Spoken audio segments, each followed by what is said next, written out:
quand c'est mauvais, il faut dire que c'est mauvais. Ouais. Et aujourd'hui, c'est mauvais. Et on dit c'est mauvais.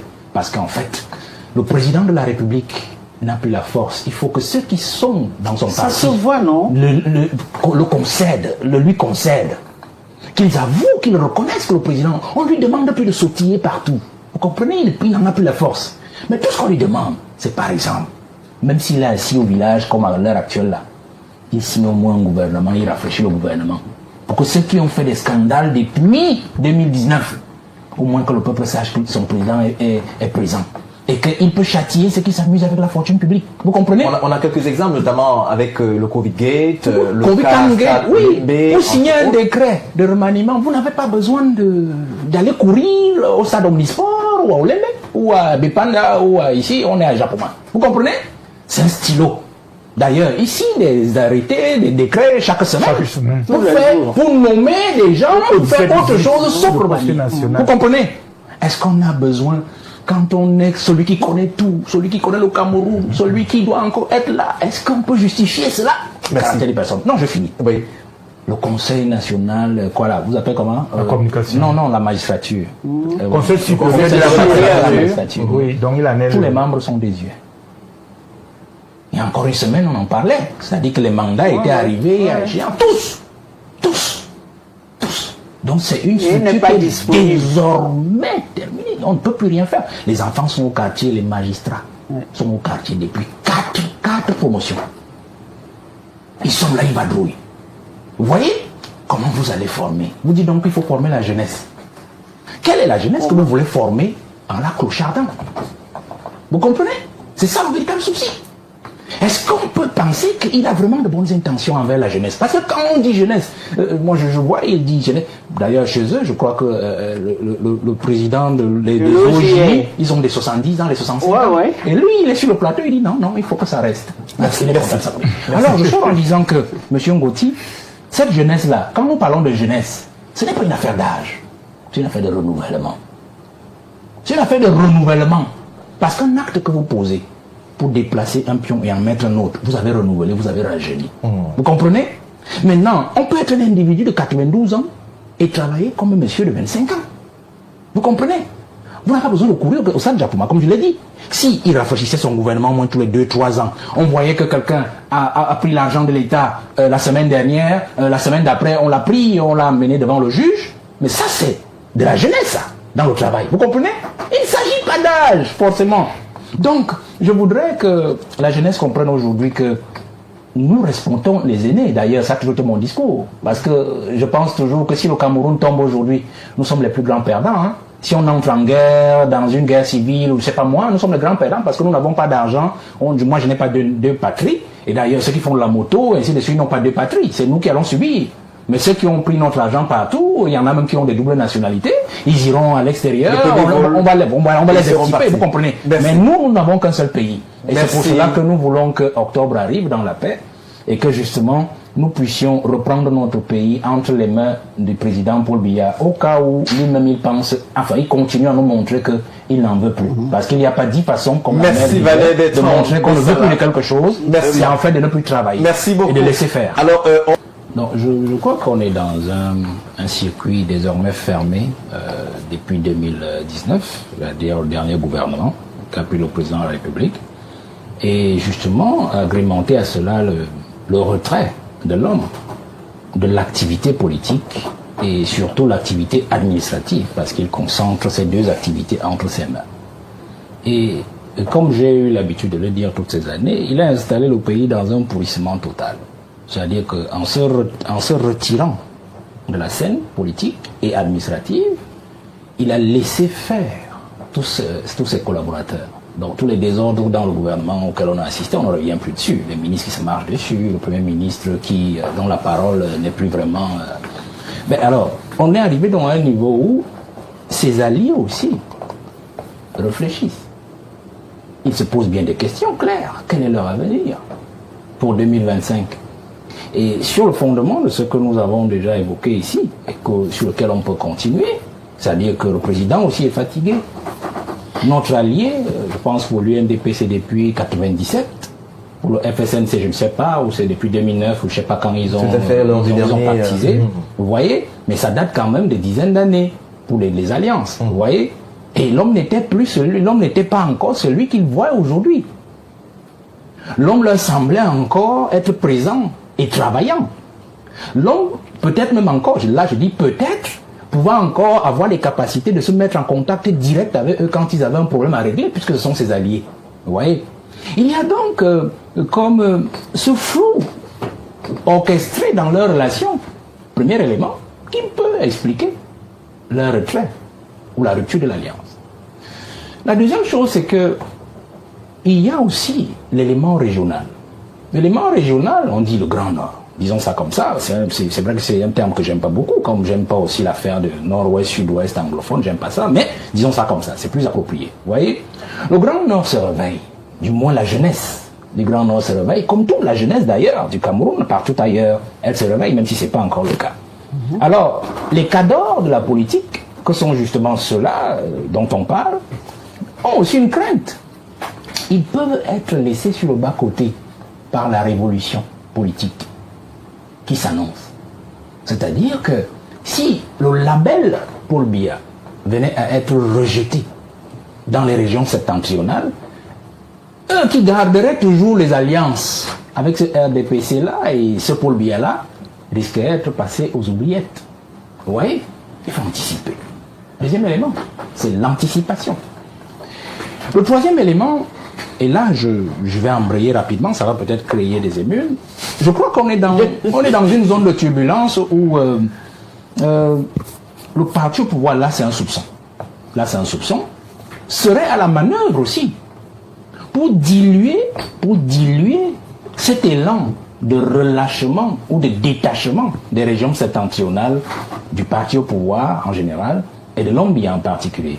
J'explique. Vous savez, le peu de temps que j'ai passé dans ces zones, dans mes fonctions, a montré que nous avons là-bas des ethnies, des cultures. Et vous avez le Peul, Kaïdjo a toujours mis, là je parle sous le contrôle de Mme Ekoué, a toujours mis en avant, politiquement. C'est-à-dire que vous avez des chefferies où même lorsque l'essentiel de la population est non Peul et non musulmane, vous aurez toujours un lamido qui sera toujours Peul et musulman. Généralement c'est ça là-bas. Et donc ils ont eu le pouvoir politique. L'homme peut avoir eu le pouvoir politique là-bas, tout le temps d'Aïdjo. C'est vrai qu'il lui aussi il avait son maille à partir avec eux. Il en a déporté même certains, l'Amibé, dans des prisons, juste pour essayer d'aérer la zone. Vous voyez? Et donc, quand on voit le combat là-bas aujourd'hui, c'est... Vous vous rendez compte que le mouvement de 10 millions de nordistes a pris de l'ampleur au sein de cette population. Et il y a donc comme une strate qui est en train de se sédimenter, une strate de révolution qui est en train de se sédimenter dans ces trois régions contre le parti au pouvoir et contre le régime. Et donc, ces gens-là, quand il dit ces gens-là, c'est le président de l'UNDP, le président du FSNC, en bon opportuniste, ils entrent dans la faille.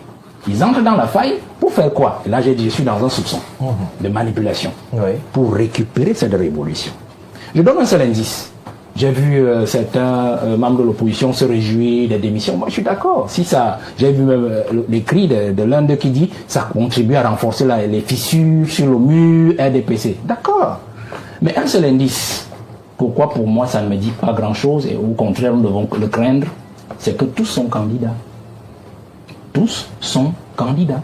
Pourtant, ils ont des appareils les plus en force, les plus proéminents de cette zone. Quand vous dites l'UNDP, c'est un poids politique. Oui. Quand vous dites le FSNC depuis la dernière élection, c'est aussi un poids politique. Pratiquement la troisième force politique de là. Voilà, on peut enlever l'ANDP, le MDR, qui sont restés accrochés à la mamelle du pouvoir. Mais ces deux-là, alors on aurait voulu comme indicateur qu'il y ait une coalition. Non, l'indicateur qui pouvait nous montrer que ces deux leaders, justement, sont là pour aider le Cameroun en général et la jeunesse de cette zone-là à se détacher, à se mouvoir pour le changement. C'était par exemple qui ne se représente pas. Moi je le dis comme ça, comme clairement. C'est-à-dire que un Bello Boubaki aurait dit peut-être hier, c'était hier. On attendait avec beaucoup d'émotion. Le moment venu, l'UNDP présentera son candidat. Ça nous aurait laissé croire qu'en fait, il peut laisser un souffle nouveau. Ça peut ne pas, et moi je ne parle pas d'une question de jeunesse, ça peut être une autre figure qu'il aurait pu positionner comme candidat. Mais on comprend qu'en fait, il a décidé du changement. Lui aussi, le monsieur, à peine vous démissionnez et vous dites « Je suis candidat ». Je fais fi des contestations au sein du parti sur le « je suis candidat » qui ne respecte pas les textes du parti. Vous comprenez? Mais ces deux éléments nous montrent qu'effectivement, il y a un souci, M. Ngoti. C'est-à-dire qu'on se serait attendu à ce que ces aînés-là acceptent quand même qu'ils ont travaillé avec le président Paul Biya en bon bout. Ils ont assumé ses résultats. Son bilan, qu'il soit positif, qu'il soit négatif. Et que le moment était venu aussi pour eux, dans leur région, d'assurer une certaine succession, d'assurer une certaine aération qui allait permettre à ce peuple du Septentrion de participer valablement au changement auquel militent d'ailleurs toutes les autres régions du Cameroun, du moins toute la jeunesse que je suis dans toutes les autres régions. Alors si on vous comprend bien, il y a comme une sorte d'effet de distraction. Effet de distraction, effectivement. Parce que quand nous regardons Landerneau, je vais même sur le plan culturel, là je parle encore sous le contrôle de Madame Ekoué, vous allez vous rendre compte que quand vous regardez le mouvement des 10 millions de nordistes, faites très attention. Il y a des éléments que quand vous les voyez dans le mouvement, vous comprenez qu'en fait, il n'ira nulle part. Je prends un simple cas. 10 millions de nordistes. Les Peuls sont en retrait. Il n'y a pas des Peuls qui font la grande campagne de 10 millions de nordistes. Regardez très bien. C'est généralement les animistes ou les non-chrétiens. Ou les chrétiens. Vous comprenez? Parce qu'ils sont les plus nombreux dans le Septentrion. En termes de chiffres de population, faites très attention. Ils sont les plus nombreux. Mais comme ils ont eu le pouvoir politique, alors eux, ils tiennent les manettes et poussent en avant ceux en qui peuvent se reconnaître la grande masse, les grandes masses qui sont non islamiques et donc chrétiennes ou animistes. Les Kirdi, les Tupuri, les Massa, les Mundang, ainsi de suite. Vous comprenez? Regardez très bien le mouvement. Ça veut dire quoi? Il s'agit pour eux de récupérer la révolution auprès des plus nombreux, puisqu'en fait c'est la masse électorale du parti au pouvoir, que ce soit dans l'extrême nord, que ce soit dans le nord, que ce soit dans la Damawa. Et puis au moment venu, comme c'est eux l'intervasse avec le pouvoir, puisque c'est eux qui ont l'essentiel du pouvoir politique, ils pourront dealer le moment venu. Je crois que le président a compris cela en 2019 je crois, puisque dans la scène de Garoua par exemple, il a nommé, je crois, le ministre de l'Agriculture, un lac. C'est un lac. Faites attention. Et les lacs, généralement, sont considérés là-bas comme des étrangers. Par ceux qui se disent autochtones de Garoua. Faites attention. Les Fali. Oui, les Fali sont à l'étroit. Je vous donne un autre indicateur sur le traitement culturel. Je n'aime pas parler des histoires d'ethnie. Quand vous regardez la Sodécoton, prenez 10 cadres. Vous prenez le ratio entre les islamo-peuls et les autres. Vous comprenez en fait en grandeur nature comment la région septentrionale est traitée. Si vous prenez la question du coton, regardez qui cultive le coton. Il n'y a pas de Peuls dans la culture du coton. Mais pourtant, c'est les Peuls qui dirigent la sauce des cotons et qui ont des prébendes et les bénéfices de ces dividendes. Vous comprenez? Je peux vous prendre d'autres choses comme ça dans le Septentrion. Donc voilà le fond de l'affaire. Donc quand vous prenez donc Issa Chiroma, vous prenez aussi Bello Bouba, vous rentrez dans leur positionnement, posons-nous des questions claires. Est-ce que vraiment on peut espérer quelque chose d'eux en termes de contribution dans le changement que poursuit l'opposition au quotidien depuis des années? Là est la question de Valère Bessala. Henriette Ekoué, vous êtes journaliste, on a documenté quelques faits. Le 27 août 1992, il y a le ministre Gaga Aman, à l'époque de la fonction publique, qui démissionne. On a le 20 avril 1997... la caravane de l'Union pour le changement. Voilà. En 1997, Titus Ezoa également démissionne. Le 30 novembre 2011, le professeur Maurice Kamto démissionne. Et puis, il y a quelques jours, le 24 juin dernier, Issa Chiroma Bakari démissionne pratiquement 4 démissions en 40 ans. Est-ce que c'est pour marquer là le fait que les démissions ne sont pas le propre des Camerounais? Si oui, pourquoi? Est-ce que c'est parce que la gouvernance est toujours la bonne, ou alors parce qu'on ne peut pas démissionner par peur de représailles? Il y a un premier ministre qui avait démissionné, Vincent de Paul Ahanda. Bon, bref. Ce que je constate, parce qu'il y en a, Issa, on est des amis depuis la coordination. Il vendait les cartons rouges à Garoua avec Moustapha. Donc c'était notre partenaire de la lutte pour la conférence nationale souveraine. Oui. Bon. Issa et Bello sont entrés dans un deal. Qu'est-ce qui s'est passé? En janvier 97, il y a un congrès à Garoua de l'UNDP. Sont conviés à ce congrès Fundi, Ndamjoya. Et ces trois leaders décident de boycotter la présidentielle d'octobre. Ils boycottent la présidentielle et le président prend peur. Il se dit, si les gens démissionnent parce qu'ils n'ont pas confiance, il faut que je les attire. C'est les accords de Mvoli. Frundi part parce qu'il exige le statut d'opposition. En Angleterre, il y a la majorité de la reine et l'opposition de la reine. Ils ont un statut clair. La reine ne peut pas inviter le chef premier ministre et ne pas inviter le chef de l'opposition. Bon. Les nordistes commencent à revendiquer très fort le fait que Ahidjo a donné le pouvoir à Biya et qu'il serait temps qu'on leur donne le pouvoir. Ce à quoi je leur réponds, maintenant c'est les urnes. L'espèce de montage d'Ojula qui a été suivi par le président Ahidjo, qui donne le pouvoir à Paul Biya, ne peut plus se faire. Donc on ira aux urnes. Bon, le mouvement commence à faire du bruit. Bon, mes amis du Nord me disent que non, en réalité, ce n'est pas possible. On a donné librement le pouvoir. Et puis j'ai dit oui, mais maintenant on est en démocratie. Qu'est-ce qui se passe alors? Ils sont dans une ère géographique où il commence à y avoir des lassitudes. L'école sous Manguier, il n'y a pas de salle de classe, y compris dans l'arrondissement même du président de l'Assemblée nationale. Les journalistes sont sortis ça tous les jours. Et ils se rendent compte que l'opposition veut grignoter l'électorat du Nord. Puisque le pouvoir dit toujours que non, vous savez, vous êtes nuls, parce que nous, le plus gros de notre électorat, c'est le Nord. Tout à fait. Et donc, les camarades, du moins les opposants, commencent à entrer. Il y a oui, il y a Joshua aussi qui a fait une grande tournée là-bas, jusqu'à Kolofata, etc. Cabral aussi. Et Cabral. Ils ont mis le doigt sur les problèmes d'infrastructure au Nord, où il y a une colère réelle. Quand je dis il n'y a pas de haine, il y a de la colère. Et les gens, la base leur dit que, mais enfin, vous êtes là-bas, pourquoi?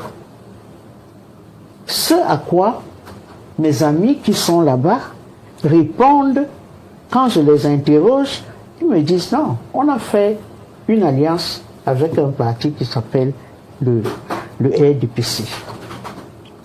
Et le président, il ne nous voit plus. On n'a plus accès au président. Quand tu n'as plus accès au président, et c'est Ngongo qui devient ton partenaire, ils disent que mais on n'a pas fait une alliance avec Ngongo. Ngongo sort d'où pour nous parler. Vous savez ce qui s'est passé au Nord. Tout à fait. Bon, donc... Est-ce que c'est Biya qui est sur les réseaux sociaux ou c'est son nom? Je crois que vous avez déjà la réponse. On ne lui connaît pas le téléphone. Et donc, sur ce point, Biya, vous dites que c'est lui qui communique. Je crois qu'on vient de régler la question. Maintenant, celui qui écrit les messages en son nom, est-ce que vraiment il s'est actualisé sur le Biya qu'on a aujourd'hui? Parce que celui qu'on a aujourd'hui n'est pas celui qu'on avait encore hier ou avant-hier. Je parle sous le contrôle de l'aîné qui est là. C'est un monsieur qui est déjà parti dans une autre sphère. Dans une autre sphère, il n'est même plus avec nous. Donc quand vous lui parlez d'un tweet sur les réseaux sociaux, je me demande bien s'il comprend même ce que c'est. Parce que c'est ça le véritable souci aujourd'hui. Tout à fait. Vous voyez? J'écoute. Voilà. Donc le président, il nous a habitués à la méthode d'Ahidjo, c'est-à-dire que le président communique 2 fois l'an. C'est-à-dire le 31 décembre de l'année Et le 10 février. et le 10 février de l'année. Vous voyez? Les réseaux sociaux sont arrivés, je crois, il y a à peine 10 ans chez nous, à peine 10 ans, quand je résume un peu la venue de l'Android. On avait eu de l'Android, c'est à peine 10 ans vraiment pour voir l'effervescence des jeunes et tout ça. C'était là avant, mais c'était pas comme ça. Vous voyez? Alors, allons dans les messages pour aller dans la preuve. Alors, il y a des messages qui parfois sont signés des rappels de discours passés du président. Tout à fait, comme celui que Faites nous avons attention. sous les yeux actuellement, des multiples changements continuent de menacer, des multiples dangers, pardon, continuent de menacer nos démocraties. À nous de la protéger contre les excès et les écueils de toute nature, notamment les fanatismes, l'intolérance, l'exacerbation du tribalisme et le régionalisme. C'est un discours, un extrait de 1992, c'était exactement le 3 novembre. Très bien. Il y a donc aussi des extraits qui n'ont aucune base de référence. C'est-à-dire qu'ils sont tirés de nulle part. Si vous faites, vous qui avez nous adoré le sujet, vous avez dû remarquer qu'il y a Tout à fait. des extraits qu'on plaque et qu'on colle à Biya qui n'ont rien à voir avec aucun de ces discours. On peut se dire que ça fait partie de la nouveauté. C'est-à-dire que c'est quelque chose de nouveau. Et puis il a pensé qu'il fallait être en harmonie ou encore en phase avec l'ère de Vous son ne temps. pouvez plus dire qu'il a pensé. Nous sommes déjà sur le fait que c'est pas lui. Alors je vais donc sur la preuve pour vous dire que les messages qui ne sont pas tirés de ces discours, qui les choisit? Qui les pense? Du moment où nous savons qu'en fait ce n'est pas lui. Alors, si vous parlez des discours, moi je vais vous dire une chose, c'est que ce sont des messages qui sont complètement tirés sur le cheveu. On comprend que le président, à travers le discours du 10 février, il a effectivement senti que la jeunesse était en train de glisser vers le camp d'en face. Tout le discours, on a senti même vers la fin, où il prévenait les jeunes de ne pas céder aux sirènes, aux ceci, aux cela. On comprend bien que c'est conseillé pour faire bonne figure et pour sauver la manne qui est la leur de travailler auprès du président de la République, ont décidé de l'introduire dans ce carnaval numérique. Je peux encore vous rappeler une chose, puisque je vous disais, nous sommes d'accord que ce n'est pas lui qui écrit. Alors, ça, Vous c'est vous souvenez, l'année dernière, je crois en fin d'année, Oui. un message où il s'est mué en félicitations à une jeune dame. En félicitations à une jeune dame qui est la fille d'un de ses collaborateurs qui lui-même est censé gérer les comptes numériques du président de la République. Vous vous en souvenez, non? Vous voulez encore quoi, M. Ngoti? Que je vous dise que le président ne s'intéresse pas au peuple camerounais, qu'il s'en moque? C'est ça que je dois vous dire. Parce qu'en fait, dans un pays normal, les sanctions seraient tombées. Parce qu'en fait, Qui devrait sanctionner? le compte numérique du président de la République est un peu comme son discours, c'est-à-dire les éléments de discours qu'il donne à la nation, c'est-à-dire c'est un compte souverain. On ne s'y introduit pas n'importe comment. C'est lui qui gère ce compte-là, reçoit un message et le transcrit, le transpose et l'envoie à la cible. Vous comprenez? Oui. Alors quand il prend de sa propre initiative d'introduire un message individuel qui concerne en fait sa propre Son progéniture, vous comprenez que notre pays n'est plus debout. Vous comprenez? Parce que j'ai vu aussi un message où on dit qu'il a écrit que le pays est debout. Le pays n'est plus debout. Ça veut dire que le président est couché. Et quand le président est couché, l'élu des élus est couché, ça veut dire que tout le peuple camerounais est couché et le Cameroun est à terre. Donc je sors en disant que... Non, c'est vous qui avez posé le sujet. Vraiment, c'est vous qui avez posé le sujet.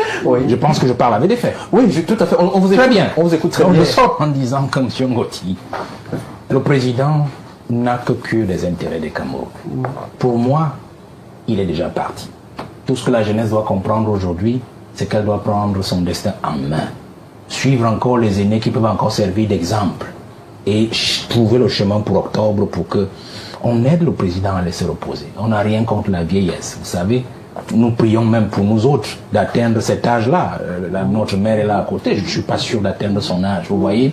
Mais il y a un niveau de service du peuple qui nécessite encore quand même une certaine énergie, un certain dynamisme, une certaine présence, une certaine acuité et surtout un certain amour de l'autre. Parce que quand on aime l'autre, surtout quand on est un président de la République, le premier indice de l'amour quand on est un chef, c'est de reconnaître qu'on est fatigué, qu'on est paumé et de laisser la place à quelqu'un d'autre de plus vivace pour qu'il puisse continuer la barque.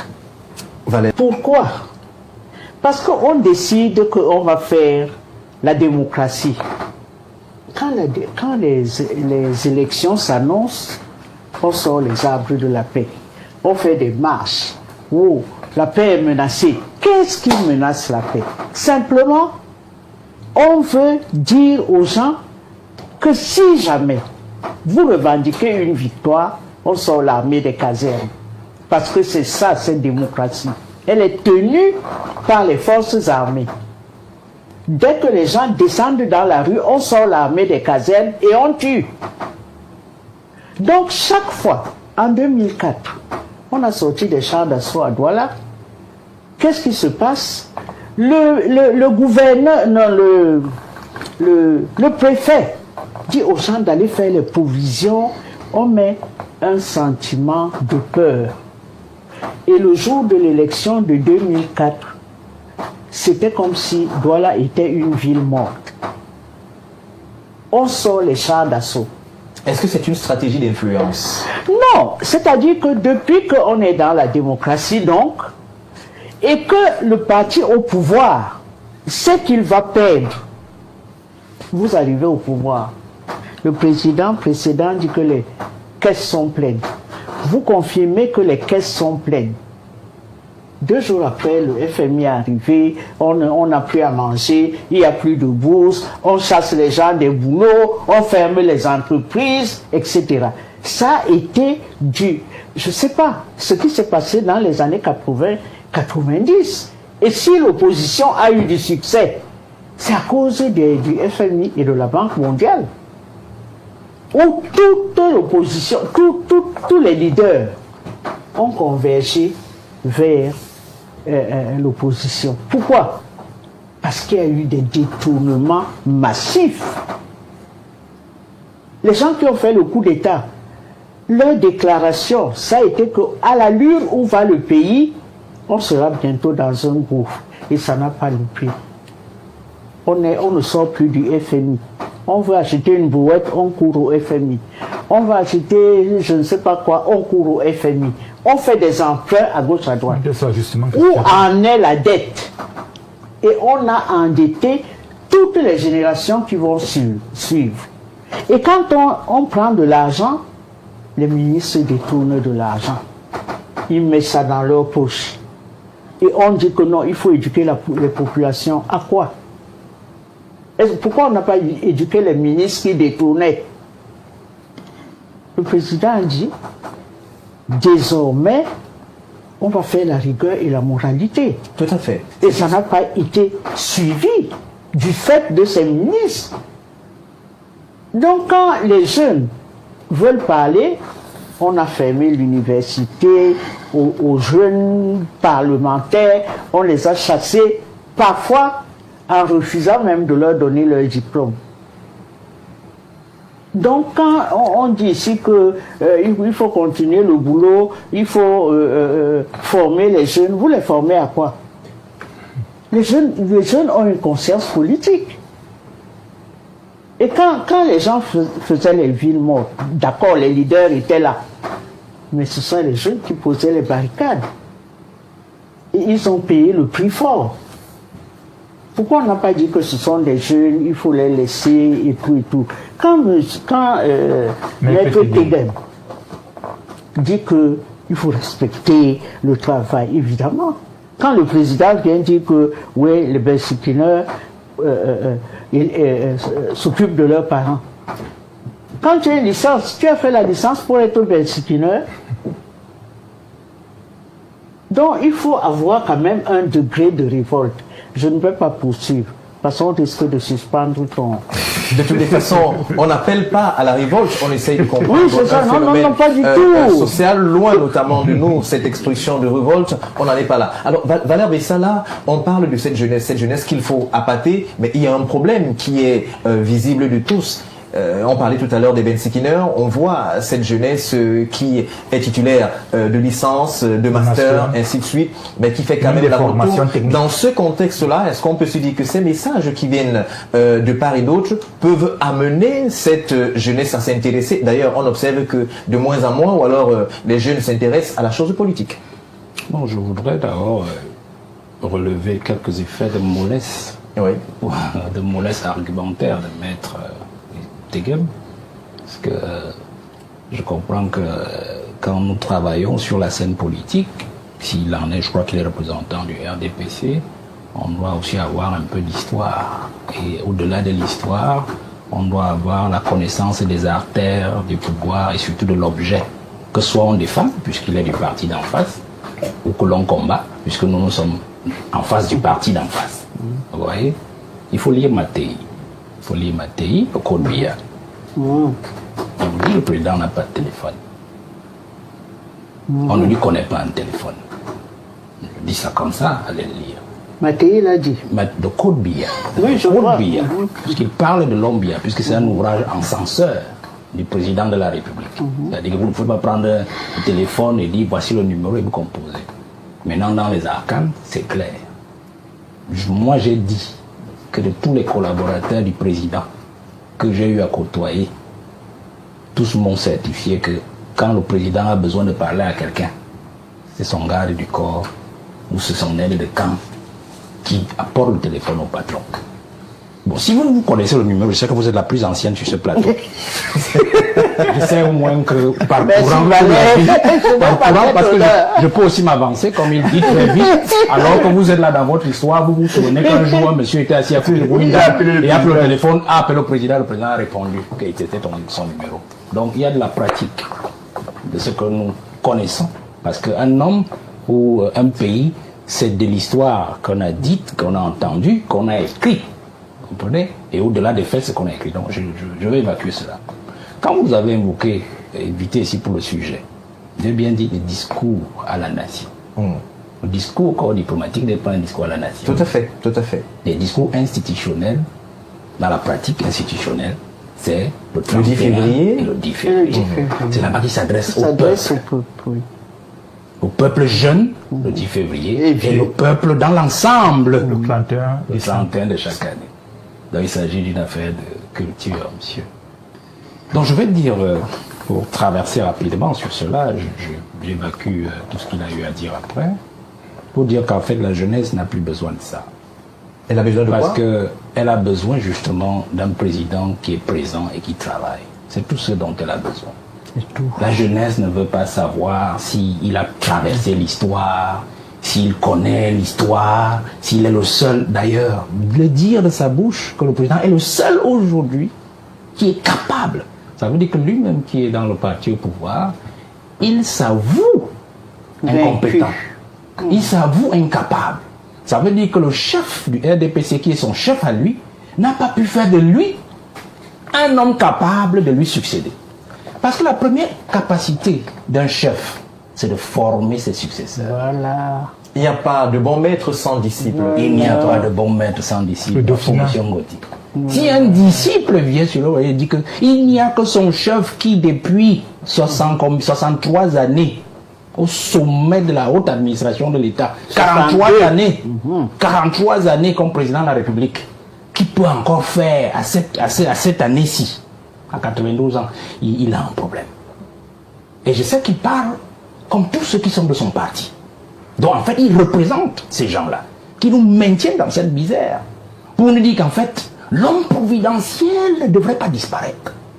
Il doit toujours rester au même endroit. Ils vont faire comme Que tout aille mal ou tout aille en pire. Voilà le discours qu'on nous vend aujourd'hui. Alors, on il dit les tweets. Quand vous parlez des tweets, qui tweet donc? Est-ce que vous avez donc vu dans les tweets du président une actualité particulière? Prenons donc les tweets, puisque vous dites que c'est le président qui parle. Le président, quand lui, il entre dans l'actualité, il faut aussi le lui rappeler. C'est pour écrire à un homologue à l'extérieur, dont le pays fête par exemple son année d'indépendance ou la fête nationale. Ou une catastrophe naturelle. Une catastrophe, par exemple, comme en Turquie, on a eu à donner 700 millions à la Turquie, je crois, il y a 7 ans. Tout à fait. Justement. Vous comprenez? combien? Quand il entre dans l'actualité, oui, on avait donné, on avait envoyé à la Turquie 700 millions, je crois qu'il y avait eu une catastrophe, je crois. Exact, c'est exact. Quelque chose. C'est exact. 100 millions. Donc vous voyez, alors dans ces tweets, il n'était pas au courant de l'éboulement de la falaise de Tchang. Le tien. Le 5 Il n'est novembre. même pas venu. Non, il n'en a même pas parlé, puisqu'il tweete. pas parlé. Puisqu'on dit que c'est le président qui tweete. Il n'était pas au courant de cette affaire, M. Ngoti. Même les Vous voyez? inondations. les inondations de l'extrême nord l'année dernière encore. Et je crois même qu'il y a un pays qui nous a envoyé l'Inde. Le ministre de l'administration territoriale est allé au port, je crois, la semaine qui vient de finir là, pour recevoir ces conteneurs-là. Le président n'était pas au courant des inondations. Mais ce sont plutôt ses collaborateurs qui nous ont dit qu'il a demandé de décaisser 1 milliard et poussière qu'on distribuait aux gens, aux populations comme des monnaies de singes. Vous comprenez? Non, c'est pour vous dire, M. Ngoti, que nous avons un problème dans ce pays, c'est que au-delà des chapelles politiques, il nous manque désormais la lucidité. Ce n'est pas parce que je défends une cause que je dois être injuste avec la vraie cause. Comprenez? Je suis certes là où je suis de l'opposition. Quand c'est bon, je dis c'est bon. Pour ceux qui suivent toujours mon discours, même si ça plaît à Paul Biya, c'est tant mieux. On peut tirer sur moi, on dit voilà, vous appelez ça vraiment bipolaire parce qu'il